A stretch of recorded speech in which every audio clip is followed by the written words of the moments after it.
चलिए आज शुरू करते हैं चैप्टर 5 अरिथमेटिक प्रोग्रेशन की एक्सरसाइज 5.2। सबसे पहले इस एक्सरसाइज के लिए जो कॉन्सेप्ट है उसको पढ़ते हैं। कॉन्सेप्ट है nth term of an AP.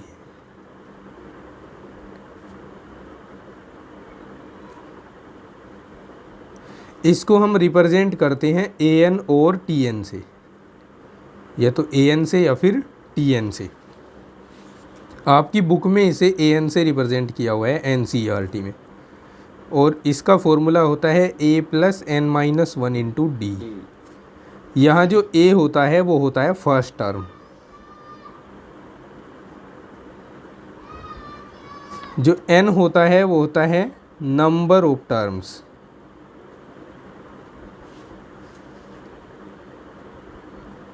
और जो d होता है common difference.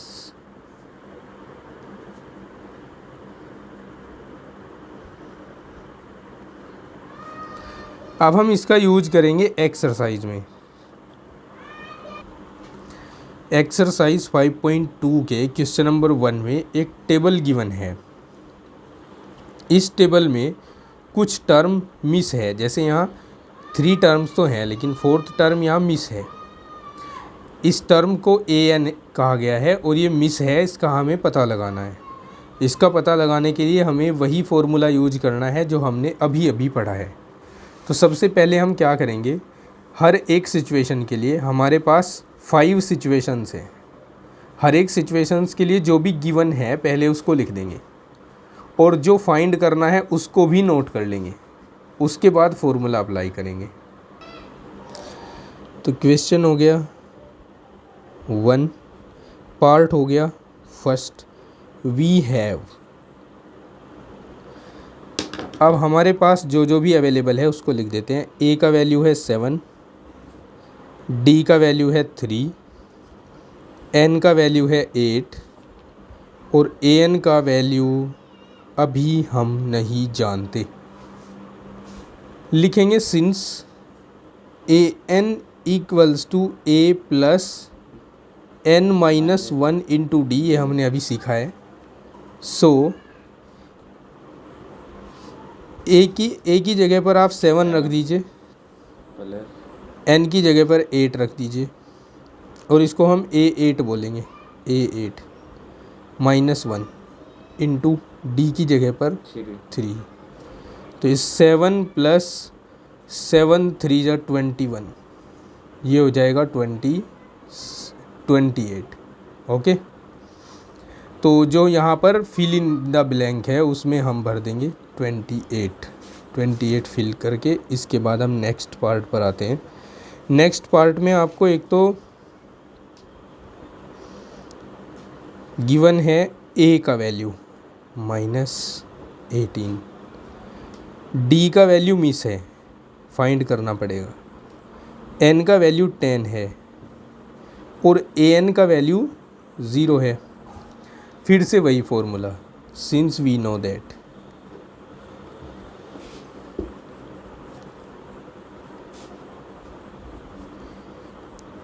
an equals to a plus n minus 1 into d. an की जगह पर 0 पुट कर देते हैं। -18 प्लस 10 माइनस 1 इंटू डी का वैल्यू हमें फाइंड करना है, तो डी को एज इट इज लिख दिया। इस 18 को लेफ़्ट हैंड साइड में लाओ, ये यहाँ -18 है, इधर आकर ये +18 हो जाएगा, इक्वल्स टू यहाँ 10 माइनस 1 9 इंटू डी रहेगा। 9 को हम इधर लाएं तो ये डिवाइड करेगा 18 को, और यहाँ 2 टाइम्स डिवाइड हो जाएगा, तो डी का वैल्यू आ जाएगा 2। तो जो मिसिंग टर्म है वो आ गई 2। ठीक है, इसका जो थर्ड पार्ट है उसको देखते हैं। थर्ड पार्ट में जो हमारे पास अवेलेबल है उनको पहले नोट कर देते हैं। वी हैव a का वैल्यू मिसिंग है, d का वैल्यू -3, n का वैल्यू 18 है, और an का वैल्यू -5 है। Since a n equals to a plus n minus one into d. A n की जगह पर -5 रख देंगे, ए की जगह पर ए ही रखेंगे, एन की जगह पर 18 रख देंगे, -1 इंटू इसकी जगह पर -3 पुट कर देंगे। तो -5 प्लस इक्वल्स टू ए, यहाँ देखिए प्लस यहाँ रह जाएगा 17 into -3, -5 equals to a minus 17 3 51, इसको इधर लाकर ऐड कर दें तो ये 51 -5 हो जाएगा। ठीक है, ये माइनस ही रहेगा, ये प्लस हो जाएगा इधर आकर। तो ए इक्वल्स टू कितना होगा, 49 होगा, नहीं 49 नहीं 46 होगा। तो ए का वैल्यू 46 हो जाएगा। ठीक है, नेक्स्ट देखिए, नेक्स्ट है फोर्थ पार्ट। फोर्थ पार्ट में ए का वैल्यू है -18.9, डी का वैल्यू है 2.5, एन का वैल्यू मिसिंग है और ए एन का वैल्यू 3.6 है। Now since a n equals to a plus n minus 1 into d, so value put कीजिए। यहाँ 3.6 पुट कर दिया, यहाँ -18.9 पुट किया, प्लस n माइनस 1, डी की जगह पर 2.5 पुट कर दिया, 3.6, ये इधर आकर पॉजिटिव हो जाएगा 18.9 हो जाएगा। ये इधर मल्टीप्लाई करा देते हैं, 2.5n माइनस 2.5 हो गया। इनको ऐड कर दो पहले, 9 and 6 हो गए 15, 8 और 3 हो गए 11 और 1 12, डेसिमल यहाँ लगा दो, 1 और 1 हो गए 2, इसमें से -2.5 सब्ट्रैक्ट हो जाएगा, ये 2.5 यहाँ कर या ऐड होगा, ऐड होना चाहिए क्योंकि इधर ये माइनस है, इधर आकर प्लस बन जाएगा। 2.5n ऐड कर दीजिए, 5 और 5 10 हो गए, 2 और 2 4 और 1 5 हो गए, और फिर इसके बाद 2 एज इट इज रहा और 2 एज इट इज रहा। ठीक है, ये नहीं आएगा, ये एक 2 एक्स्ट्रा हमने लिख दिया है, यहाँ 25 ही रहेगा, इक्वल्स टू 2.5n, और n का वैल्यू आ जाएगा 25/2.5, डेसिमल हटाओ, ऊपर 1 0 और बढ़ा दो, और यहाँ से अब 25 से 10 ये हो जाएगा, तो n का वैल्यू आ जाएगा 10। ठीक है, तो मिसिंग टर्म इसमें भी हमने फाइंड कर ली 10। अब इसका फिफ्थ पार्ट है। फिफ्थ पार्ट क्या कहता है, a का वैल्यू 3.5 है, d का वैल्यू 0 है, n का वैल्यू 105 है, और an का वैल्यू फाइंड करना है। लिखेंगे since an equals to a plus n minus 1 into d, a का वैल्यू 3.5 रख देंगे, प्लस n का वैल्यू 105 रख देंगे, -1, d का वैल्यू कितना है 0 है, तो ये तो कम्प्लीटली 0 हो गया ये पूरा टर्म, क्योंकि 0 से मल्टीप्लाई हो रहा है, तो an हो गया 3.5। ये तो बड़ा सिंपल था। ओके,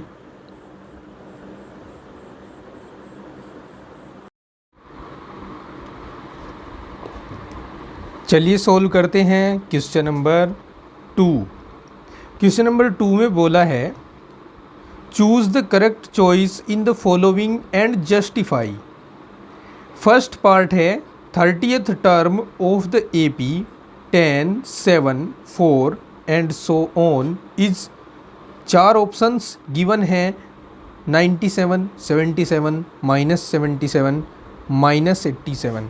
तो देखते हैं कौन सा इनमें से सही होगा। चलिए शुरू करते हैं। देखिए क्वेश्चन नंबर 2 का फर्स्ट पार्ट पहले सोल्व करते हैं। इसमें गिवन एपी है 10, 7, 4 एंड सो ऑन, और इसका हमें 30th टर्म फाइंड करना है। 30th टर्म देखिए फर्स्ट टर्म क्या है यहाँ पर,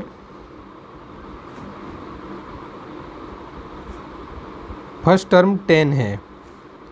कॉमन डिफरेंस डी, 7 में से 10 सब्ट्रैक्ट कीजिए, सेकंड टर्म में से फर्स्ट टर्म सब्ट्रैक्ट करने पर आता है कॉमन डिफरेंस, और कॉमन डिफरेंस आ जाएगा यहाँ पर -3। एन का वैल्यू 30 है। Now since nth term a n equals to a plus n minus 1 into d होता है। So 30th term a 30 equals to 10 plus 30 minus 1 into -3 equals to 10 minus यहाँ 29 होंगे इंटू -3। ओके यहाँ प्लस है, अब plus minus minus हो जाएगा। 3 9 जा 27, 3 2 जा 6 और 2 87, और सब्ट्रैक्ट करेंगे तो -77। तो ऑप्शन सी करेक्ट होगा। ओके क्वेश्चन नंबर 2 देखिए, 2 का second part. Given AP given है -3, -1/2, 2, एंड सो ऑन। इसका हमें 11th टर्म फाइंड करना है। 11th टर्म, तो चलिए देखिए कैसे करेंगे। फर्स्ट टर्म ए का वैल्यू -3 है। कॉमन डिफरेंस डी का वैल्यू -1/2 -3 इक्वल्स टू -1/2 प्लस 3, 3 2 जा 6, -1 प्लस 6/2, 6 में से 1 सब्ट्रैक्ट होंगे 5/2। नाउ और n का वैल्यू भी लिख दो 11। Since a n equals to a plus n minus 1 into d, so A11 equals to -3 plus 11 minus 1 into d का वैल्यू हो जाएगा 5/2, -3 प्लस यहाँ 10 इंटू 5/2 होंगे, 2 5 जा 10, -3 प्लस 5 5 जा 25, ये हो जाएगा 22, और 22 कौन से ऑप्शन में है, B option is correct. Okay question 3, in the following AP find the missing term. और जो फर्स्ट पार्ट है उसमें आपको ये लिस्ट दी है, ये एपी दी है, इसका सेकंड टर्म मिस है। फर्स्ट टर्म का पता है, सबसे पहले आप फर्स्ट टर्म लिख दो। तो गिवन फर्स्ट टर्म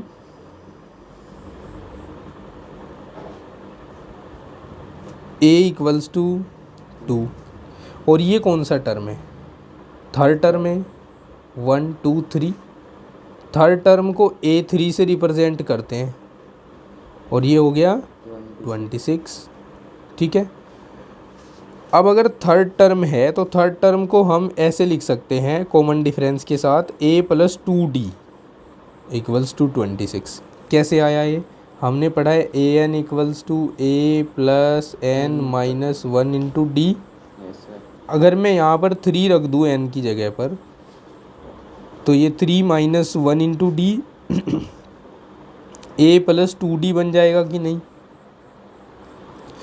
अब जब भी हमें ए एन का वैल्यू दिया जाए और n की जगह कोई संख्या हो और हमें उसको कॉमन डिफरेंस के साथ लिखना हो, तो डी के साथ जो यहाँ नंबर दिया होता है उससे एक कम करके लिख देते हैं। अगर A3 है तो A+2D, A5 होता तो A+4D, A10 होता तो A+9D। तो ये हमारी इक्वेशन हो गई। इस इक्वेशन में हम A का वैल्यू डाल देते हैं। Put the value of A in equation first. यहाँ 2 रख देते हैं, 2 + 2D = 26, 2D = 26 - 2 हो जाएगा 24 हो जाएगा, और D का वैल्यू हो जाएगा 24/2, 2 × 2, 2 × 2 4, 12 आ जाएगा। अभी D का वैल्यू आया है, आंसर मत लिख देना इसे। जो मिसिंग टर्म है वो सेकंड टर्म है, तो मिसिंग टर्म लिखने के लिए 3 - 2 मैं आपको पूरा डिटेल में बता रहा हूँ। आप जब ये आपको भरने के लिए आएगा, अगर ये fill in the blank form में आया तो आप इस पूरे वर्क को रफली करेंगे और उठाकर इसमें वैल्यू पुट कर देंगे।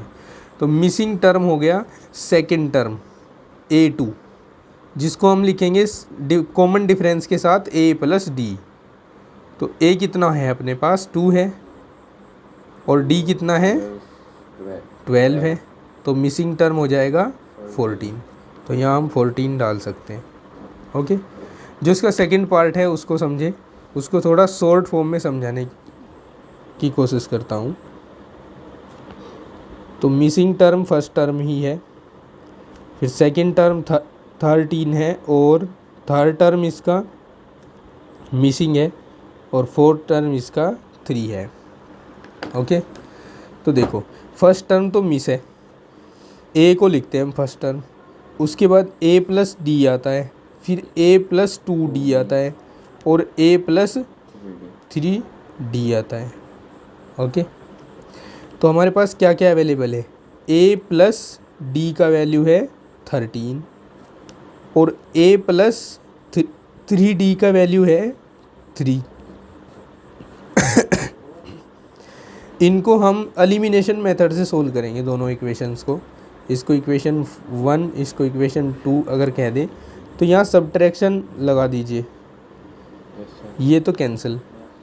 D में से 3D सब्ट्रैक्ट होंगे -2D, 13 में से 3 सब्ट्रैक्ट हुए 10 बचते हैं।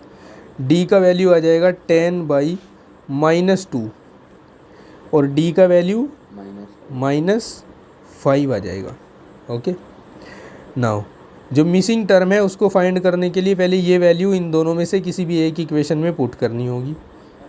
तो from equation second, A+3 × -5 = 13, plus minus minus 5 3 = 15 = 3। A = होगा, ये उधर जाकर ऐड हो जाएगा, A का वैल्यू आ जाएगा 18।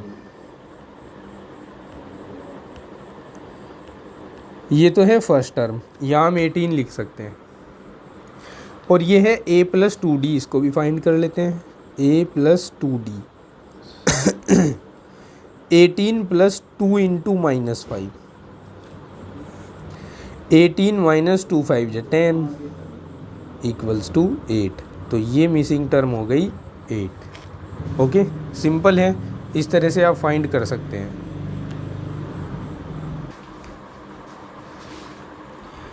थर्ड पार्ट देखिए, फर्स्ट टर्म 5 है, सेकंड टर्म मिसिंग है, थर्ड टर्म भी मिसिंग है,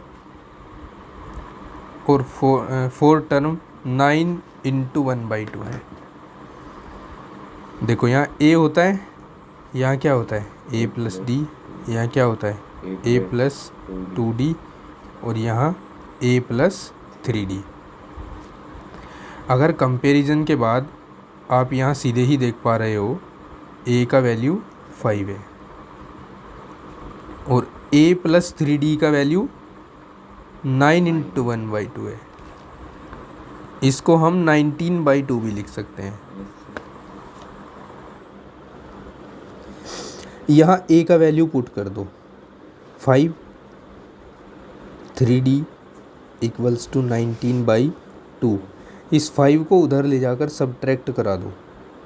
19/2 माइनस 5, 3d इक्वल्स टू 2 5 जा 10 हो जाएंगे, 10/2। 19 में से 10 सब्ट्रैक्ट हुए 9/2 आ गया। ओके, और 3 से 9 को डिवाइड किया तो 3 आ गया, तो d का वैल्यू आ गया 3/2। अब सेकंड टर्म फाइंड करने के लिए 5 में 3/2 ऐड कर दो। a plus d equals to 5 plus 3/2। देखो 5 2 जा 10 और 3 ऐड होंगे 13/2। ठीक है, अब 2 का टेबल 13 में कितने टाइम्स चल सकता है? 6 टाइम्स। रिमाइंडर कितना बचेगा? 1। और किससे डिवाइड कर रहे हैं? 2 से, तो 6 इंटू 1/2। ये जो फर्स्ट मिसिंग टर्म है वो आ जाएगा, ये 6 इंटू 1/2 आ जाएगा। थर्ड टर्म है हमारे पास a प्लस 2d, तो ये हो जाएगा 5 प्लस 2 इंटू 3/2। 2 से 2 कैंसिल, 5 और 3 ऐड होकर हो जाएंगे 8, तो ये टर्म आ जाएगा 8। ओके, ये हमारे आंसर्स आ गए। क्वेश्चन नंबर 3 के इस फोर्थ पार्ट में हमें मिसिंग टर्म फाइंड करने हैं। सबसे पहले ये देखो, ये कौन सा टर्म है? ये तो फर्स्ट टर्म है ना, और ये कौन सा टर्म है? 1 2 3 4 5 6, ये सिक्स्थ टर्म है a6, जो कि 6 है। अब a6 को हम ऐसे भी तो राइट डाउन कर सकते हैं, a plus 5 into d equals to 6, where d is common difference. तो here we put the value of a -4 plus 5d equals to 6, और 4 को राइट हैंड साइड में शिफ्ट करेंगे तो ये उधर जाकर ऐड हो जाएगा 6 के साथ। 5d इक्वल्स टू हो जाएंगे 10, और d का वैल्यू होगा 10/5, यानी 2 हो जाएगा इसका वैल्यू। तो d का वैल्यू आया है हमारे पास 2। ठीक है, नेक्स्ट टर्म फाइंड करने के लिए हम d ऐड कर देंगे प्रीवियस टर्म में। तो अगर मैं 2 को ऐड कर दूँ -4 के साथ, तो ये टर्म कितना आएगा? -2 आएगा। अगर -2 के साथ 2 को ऐड कर दूँ तो ये टर्म 0 आएगा। 0 के साथ 2 को ऐड कर दूँ तो 2 आएगा। 2 के साथ फिर 2 को ऐड कर दूँ तो 4 आएगा। तो मिसिंग टर्म फाइंड हो गए हमारे पास। ओके, समझ आया ना? फिफ्थ पार्ट देखिए इसका। देखो, ये हमारे पास जो है 38, कौन सा टर्म है? सेकंड टर्म है, a2 है 38। ओके, और ये कौन सा टर्म है? 1 2 3 4 5 6, सिक्स्थ टर्म है हमारे पास -22। सेकंड टर्म को हम a plus D write down कर सकते हैं, और इसको इक्वेशन फर्स्ट लेट कर लेते हैं। a6 को हम a plus 5d write down कर सकते हैं, और इसको -22 लिख लीजिए। ये इक्वेशन 2 हो गई। नाउ अब इनको हम सॉल्व करते हैं। इस इक्वेशन को यहाँ पर लिख रहा हूँ, इक्वेशन सेकंड के नीचे। ओके, और अब इनको सब्ट्रैक्ट कर रहा हूँ। सब्ट्रैक्ट करने पर ये तो कैंसिल आउट हुआ। 5d में से 1d सब्ट्रैक्ट हुआ तो 4d रिमेंस रहा, और यहाँ 8 2 10 हो जाएंगे, 3 2 5 और 1 6 हो जाएंगे। यहाँ हो जाएगा -60। d का वैल्यू आएगा -60/4, डिवाइड करोगे तो -15 बचेगा, तो d का वैल्यू आएगा -15। ठीक है, अभी d का वैल्यू आया है। a का वैल्यू कैसे फाइंड होगा? इक्वेशन फर्स्ट से फाइंड होगा। From equation first a -15 equals to 38, a equals to 38 plus 15, a equals to हो जाएगा 5 8 13 हो गए, 3 1 4 और 5। ठीक है, तो फर्स्ट टर्म आ गया 53। फिर क्या करा है हमने इसमें हमने कॉमन डिफरेंस को ऐड किया है तो 38 आ गया। अब 38 में फिर से ऐड कर दो, ऐड करने का मतलब यहाँ सब्ट्रैक्ट हो रहा है, प्लस माइनस माइनस, तो इसमें से 15 सब्ट्रैक्ट कर दो, 3 बचेगा 2 बचेगा। ठीक है, ये आ जाएगा। इसमें से फिर 15 सब्ट्रैक्ट कर दो, 8 बचेगा, और फिर 15 सब्ट्रैक्ट कर दो इसमें से, तो कितना बचेगा, -7 बचेगा, और फिर 15 इसमें से सब्ट्रैक्ट कर दो तो कितना आ जाएगा, -22 आ जाएगा। तो ये मिसिंग टर्म आ गए हैं हमारे पास। ठीक है, क्लियर, समझे ना। तो दोस्तों वे प्यारे बच्चों, अगर आपका कोई भी कमेंट है, कोई क्यूरी है, कोई डाउट है जो आपको पूछना है, तो कमेंट सेक्शन में कमेंट कीजिए या फिर डिस्क्रिप्शन में दिए गए व्हाट्सएप नंबर पर व्हाट्सएप कीजिए। अदरवाइज़ चैनल को सब्सक्राइब कीजिए, वीडियो को लाइक और शेयर कीजिए। मिलता हूँ आपको नेक्स्ट वीडियो में, तब तक के लिए take care, bye bye, have a nice day.